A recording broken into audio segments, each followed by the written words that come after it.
उच्च न्यायालयानं आरटीई प्रवेशासाठी घातलेली 1 किलोमीटर परिघाची अट रद्द करण्याचे आदेश देऊन 18 मार्चपर्यंत मुदतवाढ दिली आहे.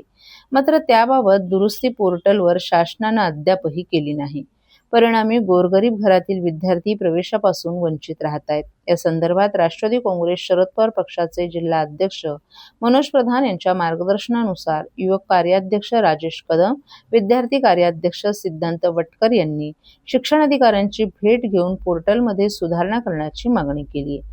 आगामी 12 तासात सुधारणा न केल्यास तीव्र आंदोलन उभारण्याचा इशाराही कदम यांनी दिलाय.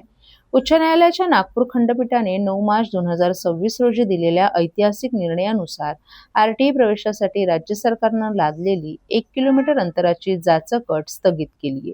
न्यायालयानं स्पष्टपणे पालकांना त्यांच्या निवासस्थानापासून 3 किलोमीटर पर्यंतच्या शाळा निवडण्याची मुभा दिली आहे. परंतु 13 मार्च उलटूनही आरटीईच्या अधिकृत पोर्टलवर अद्यापही अंतराच्या निकषात आवश्यक ते तांत्रिक बदल करण्यात आले नाहीत. ठाणे क्षेत्रातील पालकांना अद्यापही पोर्टलवर जुन्याच अटी दिसत आहेत. परिणामी 3 किलोमीटर परिघातील नामवंत शाळांची निवड करताना सिस्टीममध्ये अडचणी येत असून हजारो पात्र विद्यार्थी या संधीपासून वंचित राहत आहेत. ही बाब लक्षात आल्यानंतर राष्ट्रवादी युवक काँग्रेस शरद पवार पक्षाचे कार्यकर्ते आक्रमक झाले असून आज या कार्यकर्त्यांनी शिक्षणाधिकारी शेषराव बडे यांची भेट घेऊन निवेदन दिलं.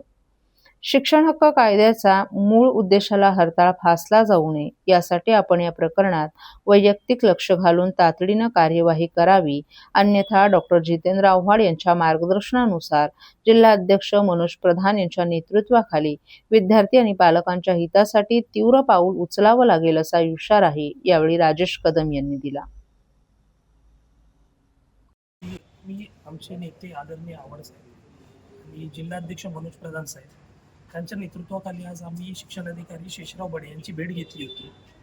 नागपूरच्या खंडपीठाने निर्णय दिला की दुर्बल आणि वंचित घटकांसाठी जी आरटीई योजना राबवली जाते तिच्यामध्ये जी अंतराची अट होती ती 1 किलोमीटरची अट रद्द करून 3 किलोमीटरपर्यंत मर्यादा वाढवण्यात येईल. परंतु आज त्या गोष्टीला आज तिसरा दिवस उजाडला असला तरी राज्य शासनाच्या वतीने ती साईट अजूनही अद्याप अपडेट करण्यात आलेली नाही. लोकांना आजही फॉर्म भरताना 1 किलोमीटरच्या डिस्टन्सच्या शाळा दिसत आहे. त्यामुळे आमची पहिली मागणी होती की ताबडतोब ती साईट अपडेट करावी, जेणेकरून जास्तीत जास्त पालकांना आणि वंचित गटातील विद्यार्थ्यांना चांगल्या शाळांमध्ये गुणवत्तापूर्ण शिक्षण मिळावं त्यासाठी ती साईट अपडेट करावी.